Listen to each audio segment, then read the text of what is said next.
Hello guys, मैं हूं अशोक और ये मेरी वाइफ है प्रीति और आज हम जा रहे हैं पिथौरागढ़ से हल्द्वानी की ओर। तो आज मेरी वाइफ फर्स्ट टाइम बाइक में इतना लंबा ट्रैवल करेगी, तो देखते हैं आज क्या क्या होता है। तो बने रहिए हमारे साथ प्रीति एंड अशोक ब्लॉग में। हल्द्वानी से पिथौरागढ़ की यात्रा काफ़ी लंबी है, अतः हमने सुबह जल्दी उठना ही उचित समझा और जल्दी उठ के हम पिथौरागढ़ से हल्द्वानी की ओर निकल गए। जैसे ही हम घर से निकले ही थे कि एचोली में हमें मिल गया जाम, और इस जाम में हमारे 15 से 20 मिनट एक्स्ट्रा लग गए, जिसने हमारे ऑल ओवर ट्रैवलिंग टाइम को थोड़ा सा इंक्रीज़ कर लिया।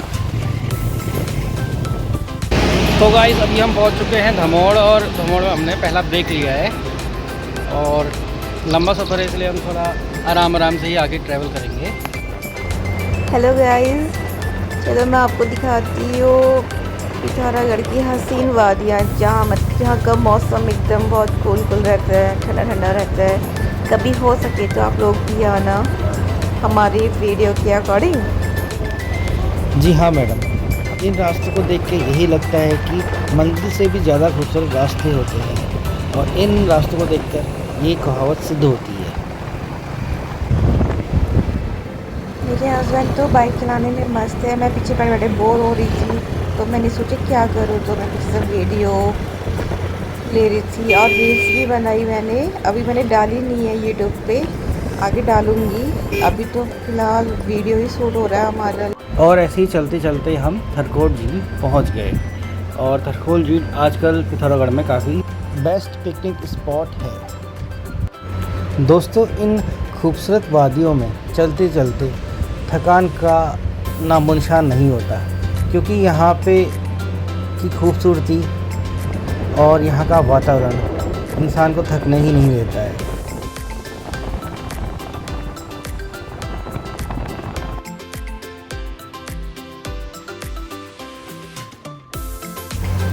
अभी हमें चले करीबन 40 मिनट ही हुए थे कि हम गुरना माता मंदिर पहुंच गए, और यहाँ से हम सीधे आगे की ओर जाने लगे।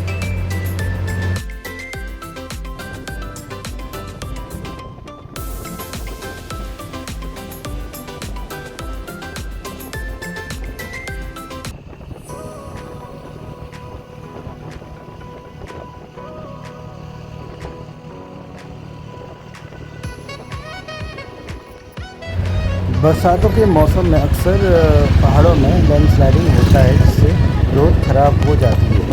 तो यहाँ पे थोड़ा सा रोड हमें टूटी हुई मिली, तो यहाँ तो हमें कोई खास दिक्कत नहीं हुई, यहाँ से हम इजीली आगे निकल गए। और थोड़ी दूर जाके दिल्ली बैंक के पास हमें यहाँ पे बहुत सारा लैंडस्लाइड हो रहा है, और ये समस्या काफ़ी लंबे समय से बनी हुई है।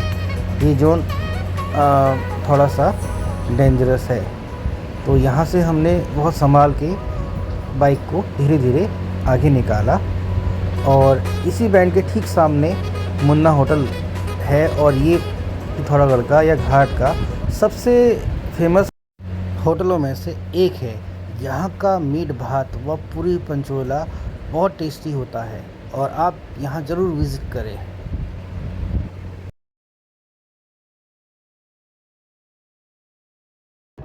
डाली डाली फूलों की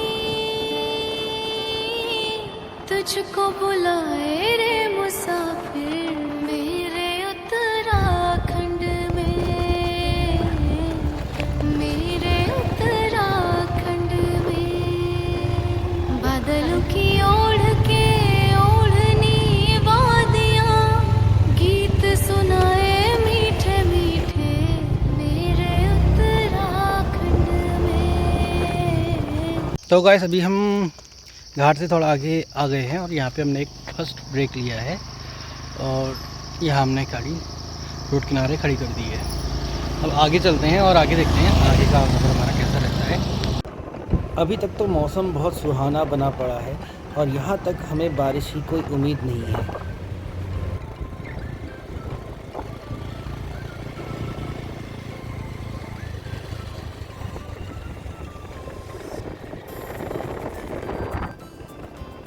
अब लोहाघाट सिर्फ 17 किलोमीटर दूर है और उससे पहले यहाँ थोड़े कुछ ये छोटे गांव पड़ते हैं और यहाँ बहुत ही ब्यूटीफुल लोकेशन है और वेदर भी बहुत अच्छा रहता है। और इसी बीच हम पाइन फॉरेस्ट में पहुँच गए।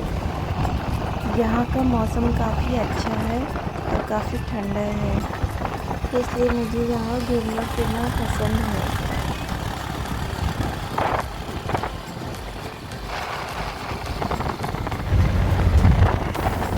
और इसी बीच हमें कंस्ट्रक्शन वैन मिली जिसने हमें पास दिया और हम आगे की ओर बढ़ते रहे। लोहाघाट और चंपावत के मौसम की ये विशेषता है कि यहाँ पे अक्सर बारिश होती ही रहती है। तो जैसे ही हम लोहाघाट सिटी के पास पहुँचे तो एटमॉस्फेयर एकदम से बदल गया और यहाँ पे मौसम काफ़ी ठंडा हो गया और बारिश आने से पहले जैसा मौसम होता है ठीक वैसा ही यहाँ पे बन गया था। तो हम कोशिश कर रहे थे कि हम जल्दी जल्दी लोहाघाट और चंपावत को क्रॉस कर लें, क्योंकि यहाँ पे सबसे ज़्यादा टाइम मार्केट को क्रॉस करने में लगता है और अक्सर यहाँ पे ट्रैफिक भी मिलता है। इस टाइम पर प्लेन्स में या कहें कि नॉर्थ इंडिया में जहाँ पे प्लेन्स एरिया में काफ़ी गर्म रहता है और वहीं पे हमारे पहाड़ों पे मौसम बहुत सुहाना बना रहता है साल भर। और देखिए गाइस, आपसे बात करते करते पता ही नहीं चला कि कब हम लोहाघाट पहुंच गए। और लोहाघाट पहुंचने में हमें कोई भी कठिनाई, किसी भी तरह की थकावट महसूस नहीं हुई और यहाँ का वेदर हमेशा ठंडा ही मिलता है और बहुत ही खूबसूरत मौसम रहता है यहाँ हमेशा। और यहाँ जाड़ों में बर्फबारी भी होती है। अभी हम लोहाघाट मार्केट पहुँचे ही थे कि बारिश ने हमारा स्वागत किया और जैसे ही हम मार्केट पहुँचे तो यहाँ बहुत तेज़ बारिश होने लगी और हम तकरीबन 1 से 1.5 घंटा यहाँ पे हमें बारिश रुकने का वेट करना पड़ा। और यहाँ लोग भी बारिश को काफ़ी एंजॉय कर रहे थे। इतने में ही यहाँ एक प्यारी सी डॉग फैमिली देखने को मिली जो रेन को बहुत एंजॉय कर रही थी और इधर उधर घूम रही थी। ऐसा लग रहा था मानो ये जानवर भी बारिश को बहुत एंजॉय कर रहे हैं और ये हमारी बाइक के सामने खेलने लगे।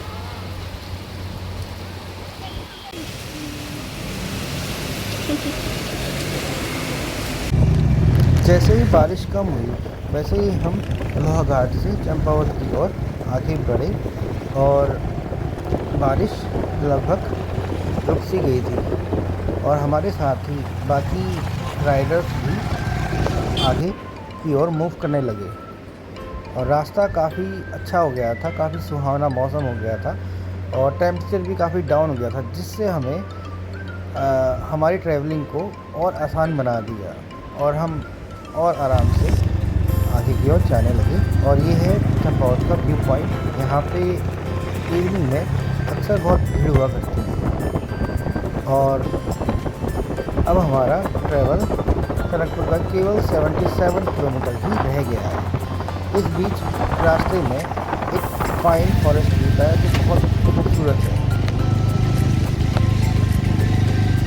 चंपावत की बाज़ार बहुत खूबसूरत मार्केट है और यहाँ चलने पर कुछ अलग सा अनुभव होता है। हम धीरे धीरे चंपावत मार्केट को क्रॉस कर रहे थे और यहाँ पे हमें थोड़ा ट्रैफिक देखने को मिला और हम धीरे धीरे करके ट्रैफिक से आगे निकलते हुए चंपावत की मार्केट को हमने क्रॉस कर दिया और हम चंपावत से जयपुर की ओर आगे बढ़ चले।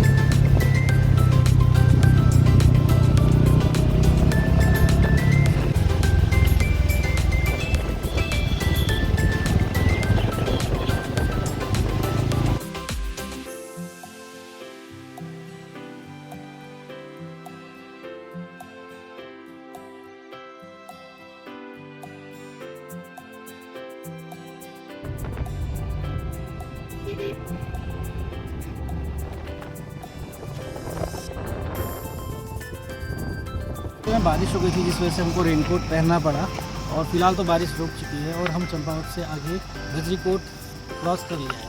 अब देखते हैं आगे कैसा मौसम मिलता है। आप बने रहे ब्लॉग में और आप देख सकते हैं कितनी अच्छी लोकेशन है, चारों तरफ दिखा दो, बहुत शानदार लोकेशन है।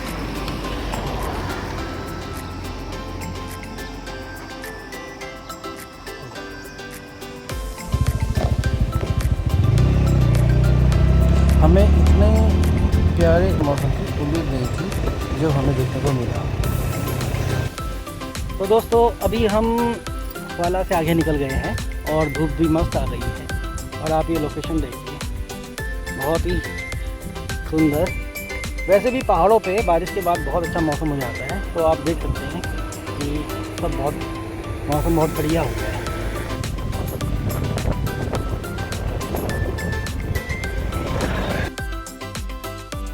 आप देख रहे हैं ये पुल जो कि पहले आवागमन होता था, लेकिन आपदा के से ये पुल डैमेज हो गया। इसके बाद से ये नया पुल बना है और ये काफ़ी अच्छा है और यहाँ से हम आगे की ओर बढ़ चले।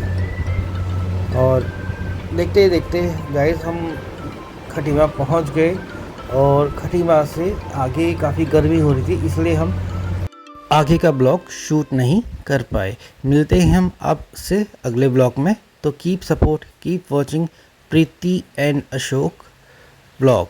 Thank you so much.